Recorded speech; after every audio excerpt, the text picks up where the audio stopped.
And welcome everybody to Aurora Esports Week 7, where we're going to have a banger match on our hands tonight between the Westfarthing Froggies and the Sydney Seadragons. I am one of your casters, Aurora. Joined alongside me is the lovely, amazing Boone ESPN man himself, Booney, for casting and prod. Booney, how you doing tonight?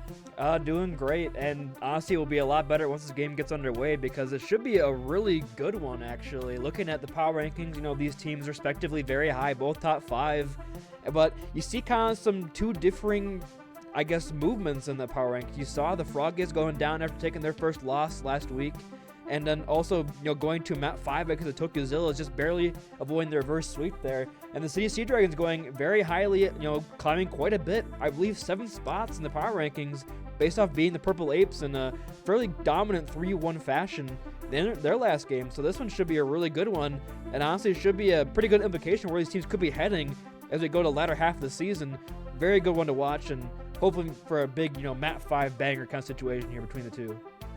Yeah, and I think there's a lot of question marks around both these teams. Sydney Seadragons with that big upset over the Purple Apes in their previous game, have them at 2nd in the power rankings. So it feels like there's somebody who, right now in the standings, they're sitting in 5th, but overall power rankings, they think they're much, much higher. And then you have somebody who's above them in the standings, but below them in the power rankings. And I know some people on the Frogs themselves believes they should be easily a top 3 team in the power rankings right now, because some of their losses, for example, they were down 2 people. They weren't trying as much. So I think this is a big test match for both these teams. For the Frogs, can you hang with the best? Can you beat the fraudulent frog allegations? And for the Seadragons, was your game against the Purple Apes just a fluke, or are you legit like contenders for the chip this season? Should be interesting, especially with how these teams have kind of specialized as well. We saw last week beating the Purple Apes, kind of in the Ramatra mirror more look. No, not really seeing a dive out from Melon more than we probably seen early in the year. But really the Frog is, of course, with Chloe on the tank, kind of limited in their hero pool to that Junker Queen, that Roadhog, and the Doomfist, I believe, are 3 she's all to play with Ramatra. So will we see Melon sticking with this Diva potentially? Because we saw it give Chloe some fits in that loss early in the season to the Roosters, or will we see some respectful gameplay from either side? Especially now, the difference between that map and this one is they can run the Nudger tank. They couldn't run the Nudger tank due to SR reasons in the game they lost to the Roosters, which again allowed Chloe to get countered a lot easier. But now with Nudger being able to swap to the tank with both teams, I believe, at full strength tonight, do we see Chloe on the DPS more than we've seen her recently? That's also something that the Froggies kind of have in their advantage. They have a very flexible player in Chloe. She can play all 3 roles, I believe, and all at a very high level. So it's a good chess piece to have moving forward. And where the Seadragons are kind of just swap tank being Corey. That's basically it. And the other 4 kind of stay in full time. So is this the synergy or the flexibility? That's kind of the big question here. But going into, course, to our first map of Oasis here soon. It's interesting that Oasis is the first map. It's kind of the first time we've seen more of a dive-heavy look, except for maybe Busan. That was back in like week 3, week 4. But that's still kind of, you can play Brawl, you can play dive on a lot of the maps. But this one, Oasis, is pretty tough to make the other compositional looks work. And we could see a huge advantage for Seadragons going in our first point, being Oasis, being able to run that Melon Diva, being able to run that Melon Winston. It's something to look forward to as we go on our first map here. We are finally going in, and War, I'm excited. Hopefully this one delivers, as we're both hoping. Yeah, and I think it definitely will. I mean, both these teams extraordinarily competitive. The one thing that I feel, just like vibes-wise about both teams, we've played our team has at least played the Seadragons, and they feel very like rigorous in their style. They have their brawl approach and they have their dive approach, and they're very good at both approaches, in my opinion. I know that RA definitely been like a major contributor to the shot calling, as well as Silvertall's on the back line, just helping keep the rest of the team up. Meanwhile, you have team.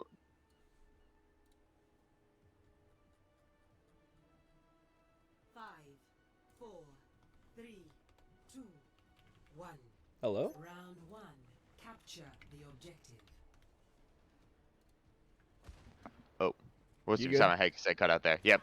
It's a Okay. bit more unconventional comps when it comes to them. Ooh. Okay, really good start there from Seadragons, taking down his outside runner Cupcake.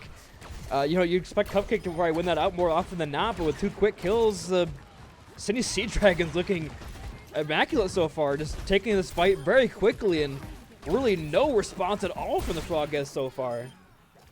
And I think that's exactly what you need to do if you're the Seadragons. I mean, it's the ignore. If you can ignore Cupcake, ignore Chloe for a second, and just run over the backline of the Frogs, you can set yourself up so good, and then just deal with Chloe last. I mean, you have the sustainability on the Mei, on the Ram, to keep your team off. Juno and Brig are great with short-term focus fire healing, but Cupcake's gonna open up this fight early with a very big pick onto Silver Talls. That's gonna be a lot of healing. Completely denied. Melon's going to want to drop down and contest this point. Initial fight's going to come in. A wall to try and stabilize the rest of the team. Ari's going to brawl through this, but eventually going to get caught out by Chloe. And the picks are going massively in favor of the Frogs. And yeah, that comes down. Both these Ashes so far have been kind of the trendsetters, the deciding factors in both these fights early. Whoever gets that first pick, Cupcake finding the kill over the Silver Talons is a huge one, especially now that Ari can't get healed with the Juno. So down both the supports. You know, Seadragons really just fall to Chloe's aggression. She just walks in with a Junk Queen axe, and now looking forward here. They're also a pretty big advantage right now for the Frog is in terms of the mid-fight build, but the first one will be Ari's rally. So if the Seadragons recognize this advantage here, they could go quick and kind of look for an early brawl here, but looks like they're kind of playing a bit slow. A huge dynamite, though, from Cupcake. Yeah, the Frogs are right there to meet. Melon's form is forced out a bit early, and Dante Fanfan actually goes in, gets a kill, and manages to just barely escape with his life as well.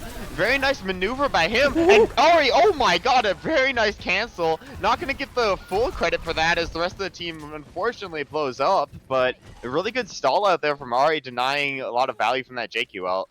Yeah, and once again, Silver Talons first picked in this fight. Being down your Juno, it's a lot of pressure for Aurora to keep the team alive through all this pressure. The difference here is that Para, you know, playing the Warrior, maybe a less optimal character, but able to play way more aggressive with Chloe and go walking with the Junker Queen. So I don't know if Silver Talons will go into the Orbiter right and swapping back over, but a lot of ults here for the Seadragons for a flip. But you're walking into 3 as well from the side of the Frog as a pretty easy fight early win here from Dante Fanfan using that tectonic shock and find 2 quick kills, and that'll be another fight victory. The overrun from Silver Talons does nothing but just show the way to the enemy spawn, as once again a huge fight victory and a very cheap one at that for the Froggets. And it's just the unwillingness, I think, to like go kind of slow. And now you see Chloe doing the same setup they were doing on kind of the final points that we saw yesterday, where she's just like trying to sneak around. Luckily, Sydney Seadragons, whether aware of it or not, they're taking a different path, forcing Chloe out of her initial positioning. And I like that they're trying to take this fight a little bit slower here. Both Bob's exchange as well as a Blizzard drop down near the point. That's going to freeze up Cupcake's Bob, stall it down in its tracks, and give a bit of a fight win for the Sydney Seadragons. Yeah, not the end of the world if you are the Froggess. You do use your Bob and your Colt lessons, but 2 ultimates to build very quickly against a Blizzard, a Bob, and the Orbiter right last fight. So now only Melon has the Annihilation here ready to go. I would suspect the Froggets play this fight a little slow here, potentially even go quickly to see if they can't build potentially a Chartron beat to counter out Melon's Annihilation. But you should see City Seadragons taking this fight and potentially ends up for a last fight territory both sides, where the ults from Ari will be the big deciding factor. So we'll see how the City Seadragons choose to approach this fight on the high ground. Yeah, and Tanic B actually dropped early. He's going to get his block forced out, but Melon just does so much damage on the backline. Finds 2, actually 3, okay. And now it just leaves Chloe and Dante Fanfan in a very precarious spot. They need to get out. If they get staggered at this point in time, it'll be absolutely detrimental for both. So they're just holding this bottom side, waiting their time, waiting for their team to get back so they can have a final touch on this point. Yeah, it looks like the teams get ready here for a final fight both sides. But again, best case scenario, Melon able to hold on the Annihilation through that last fight. We'll have it here for this little brawl in the stairs. Looks like they're exactly going to this small little room, which is where Melon wants him to go. Kind of hurting him in with the pressure from Seadragons. Not coming in here, running in with Nemesis form. Does find Cupcake, but a little too far here. Finds Para, locks down the Annihilation, tries to find any perks, but Silver Talons first to fall. Another stun, I believe, onto Chloe's Rampage as the Cupcake and Seadragons show continues here on the Ash. But Melon comes in for the cleanup off the back of that dynamite from Seadragons. And Ori once again with a huge stun on the Rampage, on the Junker Queen, shuts down the ultimates. Cupcake trying, but Seadragons dynamite just a little bit too strong. And the Seadragons, despite the early disadvantage will come out on top on this point. A great start from them in this series, but once again, Frog is showing they are here to hang as well. Score. Yeah, Ari's just been doing an amazing job on the brig right now of just denying Chloe, like, from getting on the back line. It feels like if the fight even draws, like, a bit longer, it gets to a bit more precarious position for both teams. I feel like it's Ari's shot calling that keeps the Sydney Seadragons composed, keeps them in the same mentality, the same mindset. And now, moving on to a map that's a bit more dive style, we're going to see the classic dive composition from the Sydney Seadragons, whereas it's more of a hybrid with Cupcake on the Ash again here. And Chloe going to go on to the Doomfist. How does the Doomfist really play into the Winston here, Booney? I mean, the Doomfist has a slight little disadvantage here against, say, the Tracers. The Echo is pretty tough for her to get in, but it's Chloe we're talking about. She can make it work. But trying to get in the back line here for a little bit of pressure, but Melon would just have way more kind of sustainability with the help of Sonic Rock Dive. And the thing here as well you got to point out is the difference in the DPS. They're going to be running the Ash and the Echo rather than the Tracer, so a lot less follow-up with Chloe on the dives here on the Doomfist. So Melon has a big advantage here, especially on backline pressure. We'll see if that comes to haunt them later. Yeah, and you can see Melon just posturing, trying to at least zone Cupcake away. Cupcake starts to rotate twice now, take different angles around the point, and none of them really optimal. Meanwhile, Charvatron's just stuck in limbo, just trying to heal. The Sydney Seadragons are doing a great job of just showing discipline, realizing they don't need to contest anything yet. They have to force, I guess, Chloe to be the one to contest, and now teams are going to jump in on either side. Damage exchanged, and Melon still managing to stabilize, find himself in a very good spot. Tanic's also putting in a ton of work on the Echo here, even though Sonic Chronic does get found out. The point advantage is in favor of the Seadragons here, but it has not flipped to them just yet, and the Frogs are going to do whatever they can to hold on to it. Cupcake manages to hold on pretty well there. And they're still trying to suffocate Chloe. Eventually, they do get it, so it's still a winnable situation for the Sydney Seadragons. They have to make something out of nothing, and a copy could be something to do that with. As Dante Fanfans looks to challenge it on the Echo, but some clean shooting from Tanic B, who's swapping from Flex to hit scan, still hits his shots, and now deploying the pressure. The rally comes in too, and that's enough to secure the point for the Seadragons. And man, despite Cupcake's best efforts to find 2 early picks in the fight, especially taking out Silvertails, they're able to somehow stabilize through all that pressure. Melon, the perfect time bubble will stop the kill over on that Winston. Then Aurora builds a rally off that, gets a stun off, and they'll take down the Doomfist. So now going in, you're going to have both support almost for the side of the Frog as well as Chloe with the Meteor Strike. She go very aggressive, but walk it into a pulse bomb. Into an orbital raid. Dante Fan down early is a great start right now for the Seadragons. Melon goes in very aggressively in the back line with Sonic for the follow. Cupcake falling down to 1 HP, make that 0. And the Melon popping that Primal Rage, just poking and prodding and pelting the supports into the well. They force out Chloe to use that orbital strike. She will land on down, but she might get back to spawn just in time. Just looks she will, but a clean fight there from the Seadragons once again, as their dive once again looks immaculate. And this is what I was scared of for the Frog is, because now the only answer here is going to be Chloe and the Roadhog trying to shot in the dive. Yeah, and I don't know if this is necessarily a tangible answer. It's really hard to kind of find your mark on an Echo, on a Tracer, especially the Tracer who's looking for the pulse right now. Tries to go for the stick, eventually misses it onto Charvatron there, but that's going to be a call in for the dive. Punishment onto Charvatron. The point is going to flip over in the midst of all the chaos. Chloe left a bit uncontested, and now Cupcake's investing into the point to try and hold this on. Meanwhile, counter orbital ray out from Silvertalls, finding Dante Fanfan in a very precarious position, but he manages to get out with his life as Charvatron stacks the beat on top, and now there's some stability. Now there's a bit more control for the Froggies as they clean up picks on this point. I mean, the fact you give that point for free is devastating for the Seadragons as well. You got to be able to contest that one. It's one of the most contestable points in the game, especially with that center pillar. Chloe just walks on in and just stands there and forces the point to flip. And now, the big advantage right now is you're going to have Dante Fanfan swap over to the Reaper, so you're just hard on brawl, especially with this Lucio. There's coming that huge difference here, especially with Ari on the Brigitte. It made the Doomfist job a lot harder for Chloe to dive on in, but now with the Lucio and the Roadhog, they can just speed this Roadhog around, and she can get very aggressive in the back line. No Suzu or anything like that to stop him. Silvertail's also over on the Ana to try to stop the put some more pressure over on Chloe, but Melon down to 1 HP. Big hook though on the duplicate. Yeah, massive hook forces out Tanic's B's position, and they're still fighting within the Kitsune Rush range. Dante Fanfan definitely benefiting from it a bit, and so is Para themselves, as it's just another nice cleanup as the Frogs are taking an early or eventual lead on this point here. And Tank falls back to the Reaper here to kind of equalize that. I'm shocked to see Melon stick over on this Winston because right now you're playing a really awkward dive combo with the Reaper. Anti's going to force out a Suzu here for the next engage, but Cupcake now has complete control of the high ground over on this pillars, pilting in Dynamite's pilting in the shots. Forcing cooldown early. Melon is 1 HP once again before they can really start the fight. And down early once again the Winston. And this adaptation on the Roadhog, on the Reaper, has looked really good so far for the Frogheads and now last fight territory and no tank to see for Seadragons. Yeah, but if Melon is able to get back, he's really closing onto that Primal.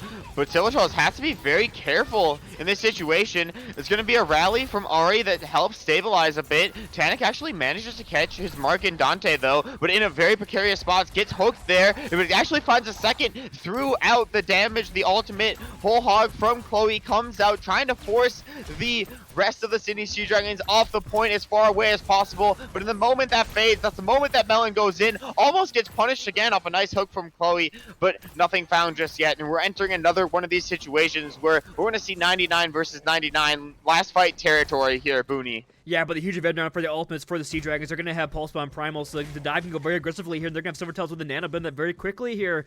And really just the Bob for the opening beginning here. If the Seadragons go quick and get an early advantage, they could turn this fight, but if they go for a long mid fight, we'll have a big switch for the ultimate advantage. The Pulse Bomb as well as the Primal. Not finding anything. Tanpy goes back in though with the Death Blossom. And both the DPS have been taken out for the Frogheads. And now it's just Para trying to stay alive here through the Casino Rush, keeping Chloe alive. But a big anti over on the two remaining members as well as the Nano from Silvertails. And that will be the first map of Oasis going back over. This is a support masterclass right now from the Seadragons. I love what I'm seeing from them. Yeah, just the sustainability from both RA and Silvertails in the final moments there, and I guess it felt like their swaps I think mattered the most at the end, because when the opponents went over to the Ashe and to the Hog, it was just absolute demolishment onto the HP of Melon. But despite all that, Silvertails and Ari doing a great job of keeping their team of the Seadragons up and getting them a single map lead. It's a little bit started themselves off. Don't mean to say it's gonna go to a sweep direction anytime soon, but definitely a good start for them. With that being said, we'll go and set ourselves to a quick map break. Don't go anywhere, ladies and gentlemen. This battle of top 5 power rankings continues after this.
These beats are the purest.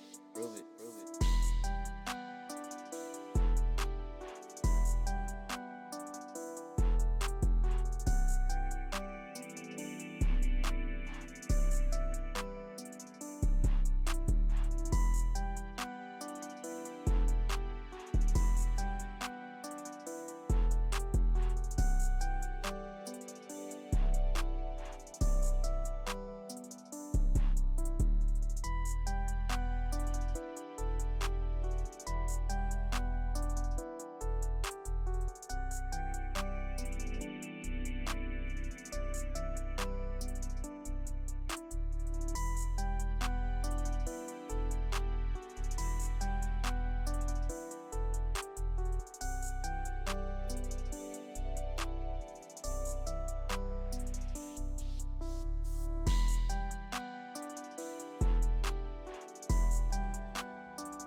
And welcome back, everybody, to Aurora Esports. We have a early lead out for the Sydney Seadragons, but the Frogs are going to be bringing us to Circuit Royale, and I think that's a great adaptation for them. Seadragons, notoriously not the best on long-range sniper maps. They tend to still stick the Ramatra or the Winston when they struggle there. And I remember the maps that I've seen them play on Havana did not look the strongest because it feels like they're trying to fit their brawl and dive compositions into a map like this. So we'll have to see how they're going to try to deal with the long range hit scan ability of Chloe and Cupcake on these maps. And that's where the biggest advantage that the Frogas have, always going to Circle Royale, because Nuttier's a good Sigma player, but the biggest one is getting Chloe and Cupcake on a double hit scan look, double long range sniper. You know, I will say, Season 4 finals, Corey showed up on Circle Royale, and they all stepped in the Corey Widow, and he popped off and brought the Zenith and Matt victory there, but not opting into the Widow this time, still going for the more brawly look with the Cassidy, with the May. They heard kind of what you're saying, they don't want to opt into the sniper duel with Cupcake, with Chloe. Not usually a good idea, so instead of opting maybe to run over Nuttier, once they get around this corner here, plays very slowly as, I mean, Ari's going to push forward here with the shield, and again, some free card progress coming in right now. Yeah, and they just need to play objective-based gameplay. If they can only worry about the cart, not worry about, like, really anything else until they have to, I mean, I think they'll set themselves up in a really good spot. The issue is, it's so hard to sort of get onto the back line. I guess they're doing a great job of it now, as Melon finds a lot of punishment onto both Para and Nutty. Now, Cupcake's left in a very, very precarious spot. Chloe has to grapple out, but that's the advantage with having sort of this like Life Weaver with a Baptiste composition. It allows you to get that extra healing with the immortality field, and also sets you up really, really well to just pull Chloe or Cupcake out of bad situations. Now going in here, Nutter comes in with the Fortify and earns about a 1.5 second advantage on the time bank, but forced retreat. Now Corey going way aggressive here on the May, walks right into the Orisa, might get punished here. It's a drop down, hits the headshot in the ice cold, the fadeaway, the Kobe shot onto the Widowmaker of Chloe. Shuts her down and now locks off the Life Weaver healing sightlines. Cupcake tries to go in and punish this May, but Corey has a ice block just in time as Para down. And this brawl composition, for some reason, the Frog is kind of opting into it with this Orisa swap, and they're getting just run over right now. The aggression from the Seadragons is looking immaculate so far. Yeah, I feel like the Orisa, even though it has good sustainability, they just don't have the perpetual damage you need to kill a Ramatra. And it's just so hard for Nutty. You see, he's just always losing the HP battle. That's no fault of Para and Charbatron on their respective healers. It's just so hard when you're going up against Corey, who can use that wall. Sonic, who has his damage. But it's going to be an early ult from Corey. It's complete zoning ult. Catches Para. Melon's looking for a bit of punishment, but the punishment actually isn't going to come up there. It's going to come in onto Nuttier, so now down a tank. They're going to invest into this. They want to win this fight. They don't want to give the long sightlines away to the Frogs here. I think that's a worthy investment as they clean up. Still a 5-minute time bank going into the final part of Circuit. And I love the aggression there from Corey with that Blizzard. What it does, it doesn't get any kills off it, but what it does do is it does force out early immortality field and kind of splits the enemy teams. So now Cupcake kind of stuck in a really awkward position for his overclock. Really not finding anything except for will kill off that one, but then you force Corey to, or you force Chloe to retreat as well with her grapple shot just to try to get away from the Blizzard. So Corey with a great shot, great opening as well as Melon following that up with Annihilation. Now going in here, a swap onto the Tracer from Chloe off the Widowmaker. You will have the tree, you will have the Terra Surge, but Nutty falling low. Early immortality field forced team. They're gonna drop it on Nuttier, and he just walks out of immortality field for no reason. Yeah, it's in a tough situation there as well, which it feels like they're just like phasing 5. I feel like the Frogs, they're so used to this style of gameplay where they're inting in, they're like playing really, really hard together, and now going onto a map like Circuit, they have to like switch up the pace, and it's just not working out for them. It's late picks again and again here.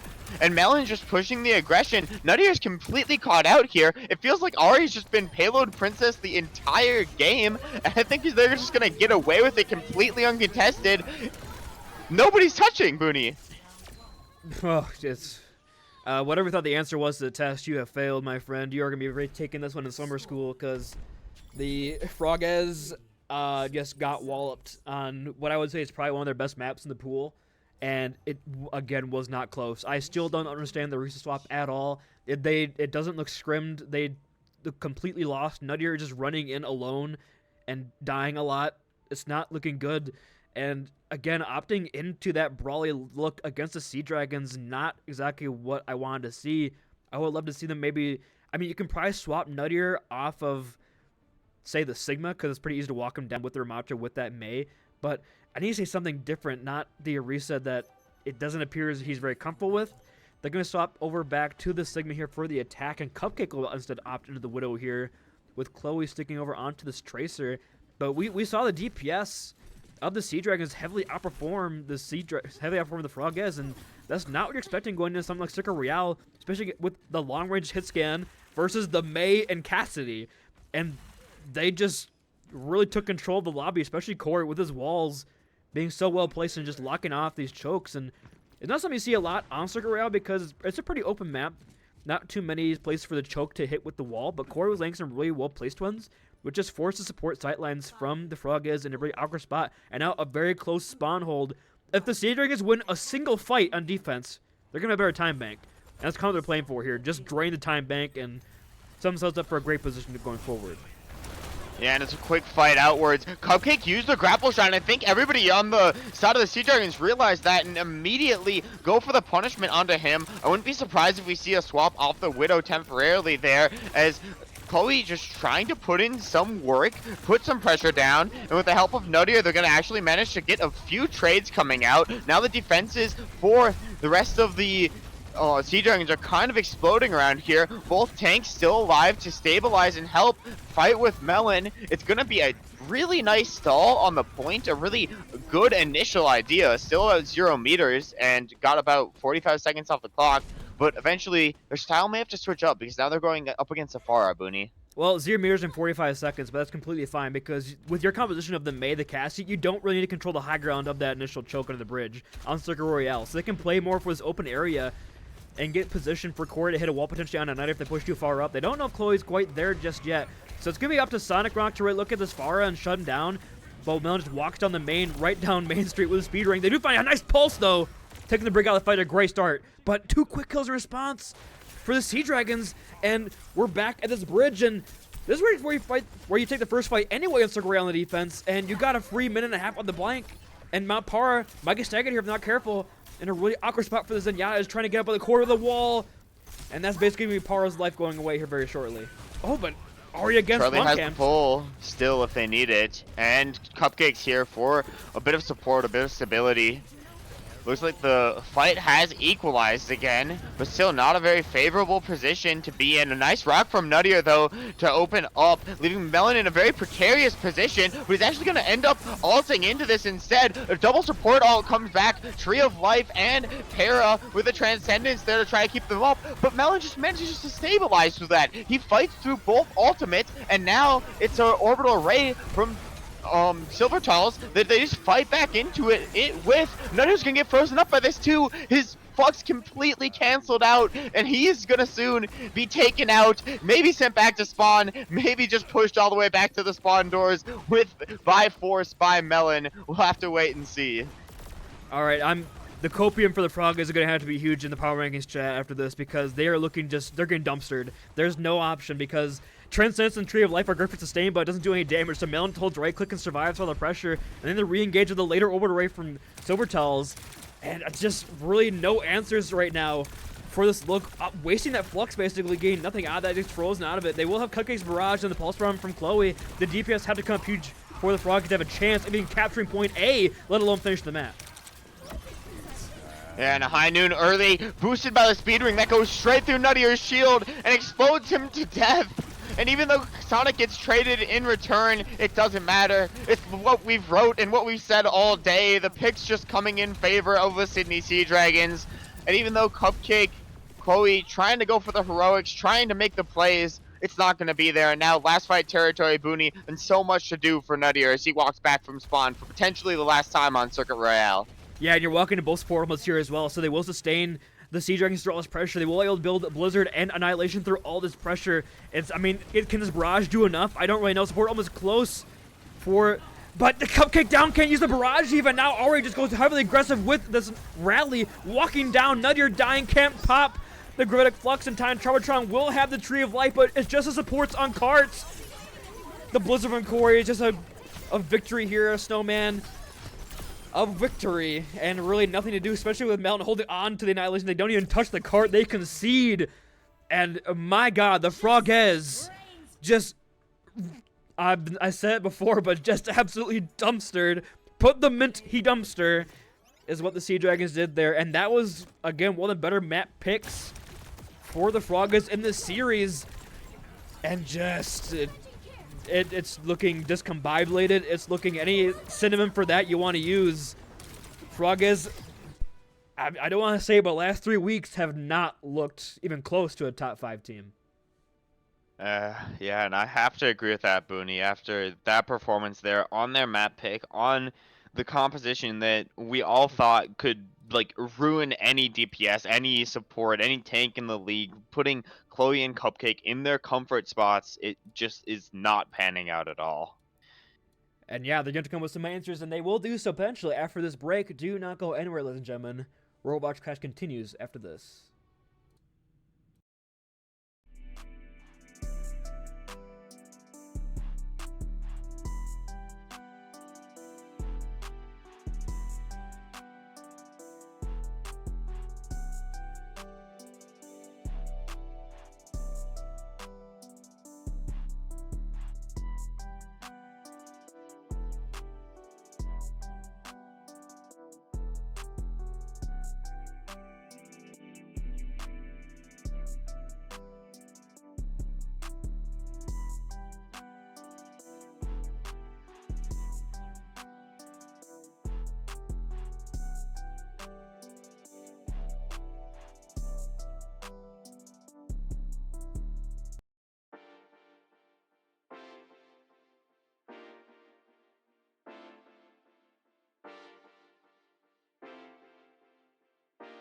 These beats are the purest. Prove it, prove it.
And welcome back, everybody, to the first match of Week 7 between Sydney Seadragons and the Westfarthing Froggies. At the start, I think we thought that this would be a little bit closer than it is kind of panning out to be right now. And with the Sydney Seadragons taking a very dominant win on Circuit Royale, it looks like the Frogs have gone to Suravasa here. Now, Suravasa, that's been their pick against Tokyo Zillows when the series was tied 2-2 and they won it out there. It was their pick against the Floppas when the series was tied 2-2 and they won it out there.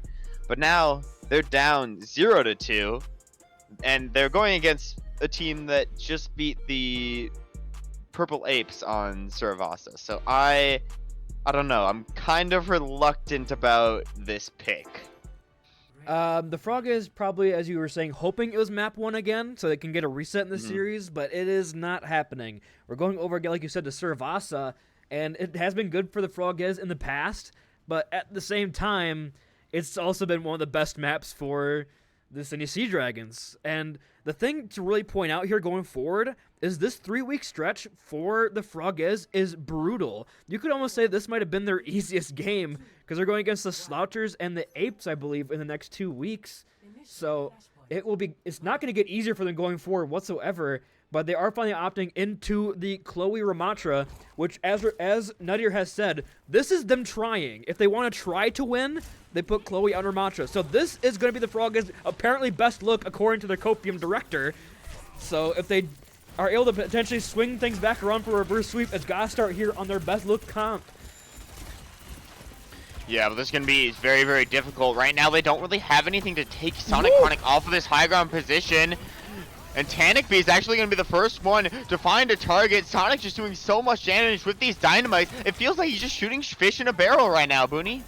Yeah, it's just fish in a barrel, and that just starts with Tanic B hitting some massive icicles. You can already see 60% to that Blizzard, taking down Nuttier very early, a lot of healing gone, and then Charvatron has to just try to get away, but she's burning and just cannot survive. So both supports going down early, Chloe Rose has no chance to survive and through all this pressure, and now we're probably going to have Tanby already hit some 80% to Blizzard, so Tanby will have this, and that might be first point going the way of the Seadragons, and they play smartly. It looks like they're doing just that, it's playing very slowly, allowing them to come towards point, but a nice wall!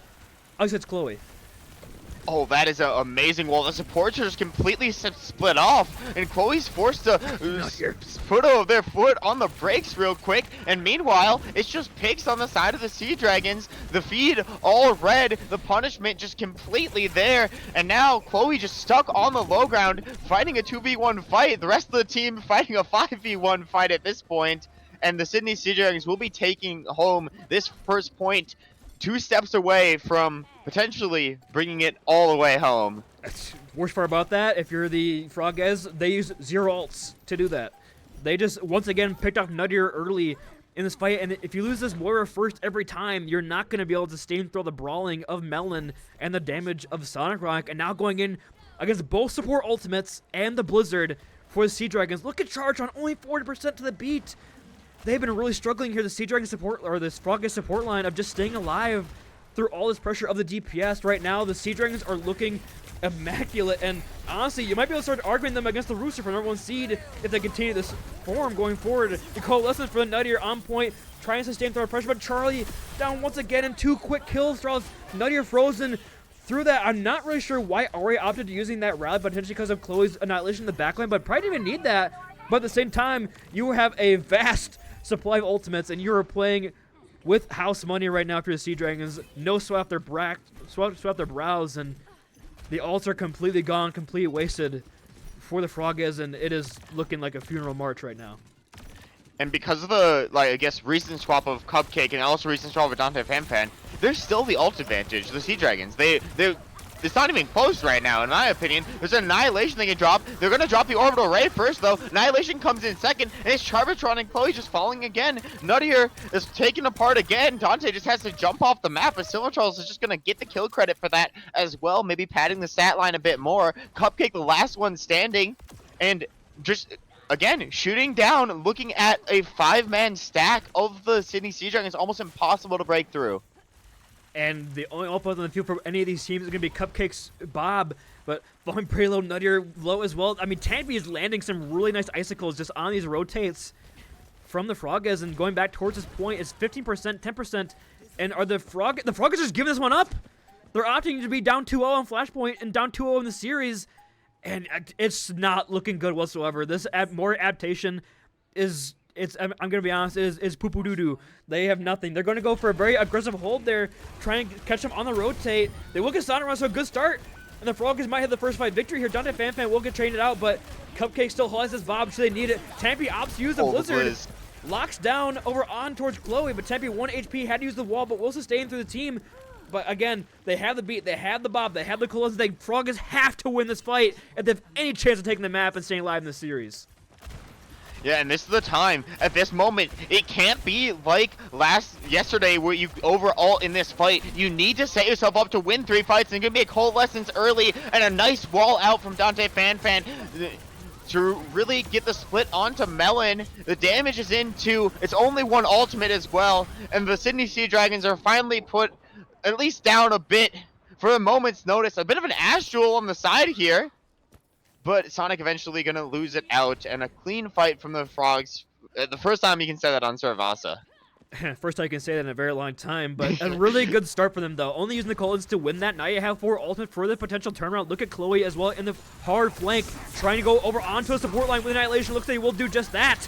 An early pick. There you go. This is the aggression from the Frog we've seen all season that we just have not seen all today. But they need to bring this back. But, I mean, speaking of aggression, the counter-aggression, Fine Nuttier and Dante Fanfans not done just yet because the spawns will come earlier for Seadragons, and they might have just overstayed their welcome a little bit too much.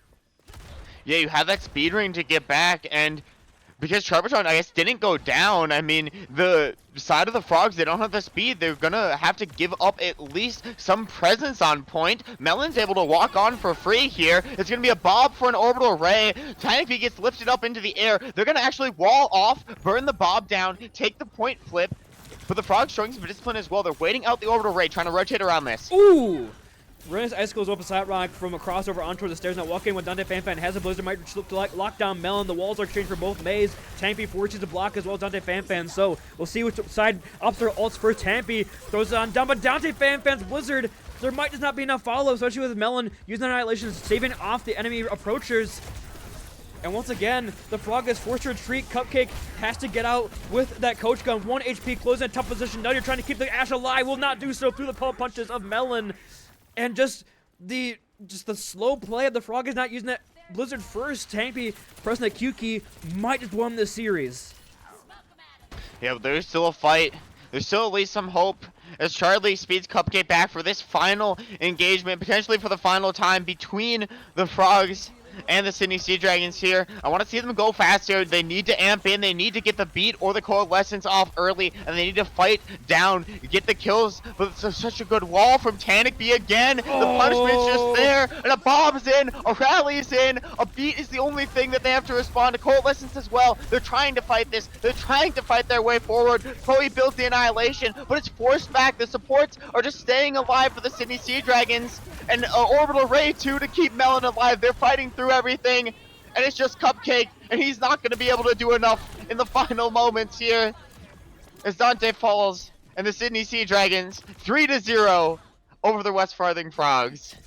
Yeah, holy Orbiter Ray build, Batman. Silvertail is getting that very quickly, but that was kind of a microcosm of the entire series, just absolute domination, and the Frog is almost being out-aggressed, which was something we probably couldn't have said recently, but now, you know, losing 2 of the last 3, going to map 5 against the Tokyo Zillas, we might start questioning the Froggers here moving forward. But I think the Seadragons answered all the questions we might have potentially had of them. Was the win against Purple Apes a fluke? Absolutely not. Just a dominant performance here against the Froggers, showing no signs of slowing down on the current hot streak.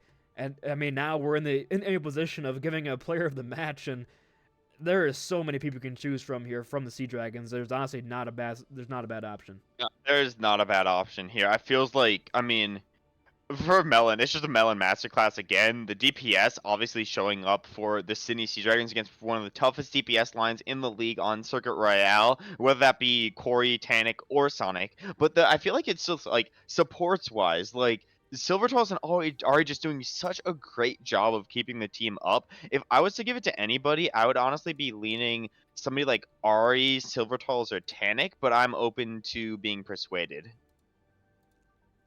Yeah, I mean, my choice would have been Ari, because you think back to the first map as well on the Brigitte, canceling two rampages with a rally is something to very impressive. But just the consistency throughout the series. Every time I interview anybody from the Sydney Seadragons or I ask Corey, they just like Ari is the leader of the comms. You know, they let us know where we need to go and what we need to do. So honestly, there's no real argument against Ari, so we can go ahead and bring them on in here for a quick interview to get their thoughts on the dominating win moving forward. So let's go ahead and grab Ari wherever they might be. There we go. There's just too much going on. Okay. 3, 2, 1. There they are. Ari, congratulations on the match win. A 3-0 domination of the Froggers in this series. And honestly, we need some initial thoughts from you off of that big win. And I think the stamp of domination the Sydney Seadragons are starting to create here in the league. I'll be honest, like, I didn't even know we had a match today. Well, I did, but I forgot. We loaded in, we knew they had really good DPS players, and our plan most of the game was just kind of just ignore the DPS, and it worked well. And I think it's good because they put we're at what 2 at the power. But I think it's good. I think we could we've trolled a few games, but I'm actually happy to get a win like that, a dominant one at least. I think going forward, there's an argument for number 1. I'm gonna be because we've always questioned the Ramchico Roosters, but they won 3-1 against the Froggers. Seadragons won 3-0. That's all I'm saying. And the Seadragons beat the Purple Apes. So I'm just saying. Transitive property. I get it. Yeah, so Ari, obviously a rookie this season. How are you liking the league so far? Are you enjoying the team you got drafted on? And any highlights to playing? Oh, it's been really fun. I think I got drafted on a really good team. Like, they gave me a really good flex support to play with. So a lot of the times when I make a mistake, they have my back with Silvertalls.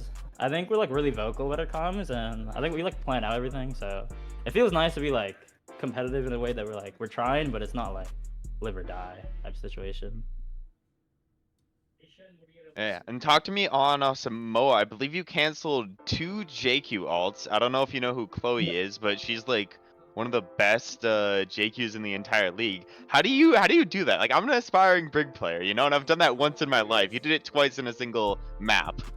Yeah, the first one was I stunned it, but we lost the fight because I was a bit late in my rally, because I know they got a huge dynamite, and I tried to rally to save us, but it was a bit late. The second one though, oh my god, I actually was so locked in for that because we were tracking that they were close to it, and their queen's coming upstairs, and if you're coming upstairs in that point, it's a long hallway, so it's so obvious you want to just queen through that, hit everyone, win the fight. And I'm 87 to rally, so I'm just yelling at Silvertalls, I need to live, and I get rally, I insta pop it, and I see the queen poshing up, and I just go for it, and I get a bit lucky, but just luck and a bit of game knowledge, I guess. EJ, you hearing this? We're going to see both these stuns in the play of the games this coming week for the Seadragons. I got, I guess, one more before going forward, because I need to check your guys' schedule but you've kind of gone through your gauntlet right now. You faced the Purple Apes into the Froggers, 2 great teams, and now going forward, it should only theoretically get a little easier if I can just pull this up real quick and see where we're going. Because, yeah, now going forward, you guys face Roosters. You face the Roosters, which will be the toughest task so far. But then after that, you go down to, say, the Floppas and the Quails. Yeah, your gauntlet doesn't start. I won't lie. I actually think the Quails are actually, really good. You face the Owls in week 11 at least, so you get that. Yeah. Maybe a little break before playoffs. But, I'm excited. Yeah. Are you guys kind of up for the challenge going into this gauntlet? Going early in the season, people were kind of questioning you guys doing the schedule, but now I don't think there's any question that you guys can win any game you play in. I actually am so excited to play the Roosters and the Quails. Those 2, I got them marked out on my calendar. I'm ready because those are the big ones. Because Purple, after beating Purple Apes, that was the first the big 3 for me was the Purple Apes, the Roosters, Frogs as well. I guess the top 4, and then the Quails. I don't know why the Quails record it's good, but they're always ranked pretty low, and they kind of owned us in scrims once, but they just played down, I guess. But I'm excited. Right, if I can ask, you have 2 losses on your schedule, and those are the Bobcats and the Slouchers week 1 and week 4. Do you think it's a adaptation of your team, or there's those just off weeks? Well, we do need to mention War. They played the Bobcats on an even week. Oh, true, yeah. So they were going against an Overwatch League team. Well, okay, but the first playoff game is an even week, so we need to be asking these questions, Booney? Well, if they're playing, if they don't play the Bobcats on that even week, they'll be fine. Okay, yeah. But if it comes, I feel like it's a concerning question, Oh, if it comes down to that, yeah. If it comes down to that, yeah. Just not show up. Just save 2 hours of your time. Just not show up. Yep. The Bobcats one, it was I'll take most of the blame on that one, because we were it was probably my second time playing Juno Berg, because we played it once in scrims, but we didn't play into other Juno Berg, other Ram comps. We played mostly to Sig and other stuff, so I can play more aggressive. And then as soon as I was going into the Ram, I actually need to just not bash into the Ram every fight. So I was just trolling that one. I think that our first loss was the Slouchers. And that was map 5, I believe. It was just bad match. If we get them nowadays, I think we could win, because we're better at Rush, and we were playing some weird comps that first game. Because bad Lucio, we're actually just not a bad Lucio team. I think we're just really good at Juno Brig, and I think we've shown it.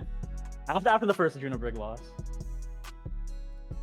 Gotcha. Well, Booney, you want to ask El Clasico? Yeah, I can take it away. There's not a bad answer, so you cannot fail this test today, Ari. But if you could not be MVP of your match today, who would you give it to on your team and why? Toss up. Like the two names, instantly, it's like Corey on the May, like Demon on the May. Comes in, headshots everyone, just shooting Vaps. So that would probably be my main pick. And then just a honorable mention is just Melon on Ram. Just the most consistent Ramatra I've seen. Like every fight just gets 2. So it's always nice to have. All right, yeah, good shouts for both of those. With that being said, we can go ahead and send you back to celebrate with the squad. Again, congratulations on the win, and everybody better be on Seadragons watch from now on. Thank you. Yeah, that's gonna do it for us here today, War. I mean, we were thinking, 3-2 kind of slobber knocker back and forth between our 2 and 4 in power rankings, but one team showed up and another team is still waiting for the lobby to be created, apparently. I mean, that's one way to put it, Booney. But I think overall, I think this is a very telling match, and I think a lot of people came into this map with a lot of questions, and I think those questions, all the Seadragon doubters, have been disproven, and a great win for them. And I'm very excited to see where their future goes. How they rack up against the Roosters next week, I think, will be the most telling match of the entire season. Yeah, hopefully we can get that one prodded. Speaking of prod, our next game is going to be tomorrow on the prod. It's going to be between the Foxians and the Chip Cuppa at 7 o'clock, so make sure to stay tuned for that one. And then Thursday, there's absolutely zero hope of a prod going on as we have 5 matches, so potentially look for some POBs coming up for that one. But if you got nothing else, War, I can send us away. Send us away, but the Foxians map's on Monday. Not tomorrow. Oh, I'm on. I keep thinking it's Sunday, but the Vikings haven't played yet. They play tomorrow, but yeah, it's on Monday at 7 o'clock for Chip Cup. So be sure to tune in for that one. With that being said, everybody, thank you so much for watching. We always appreciate it. Of course, follow the Discord if you haven't. Link below on the Twitch channel. Follow the Twitch to stay up to date on all things going on in Aurora. But with that being said, stay safe, stay healthy, and have a great rest of your evening.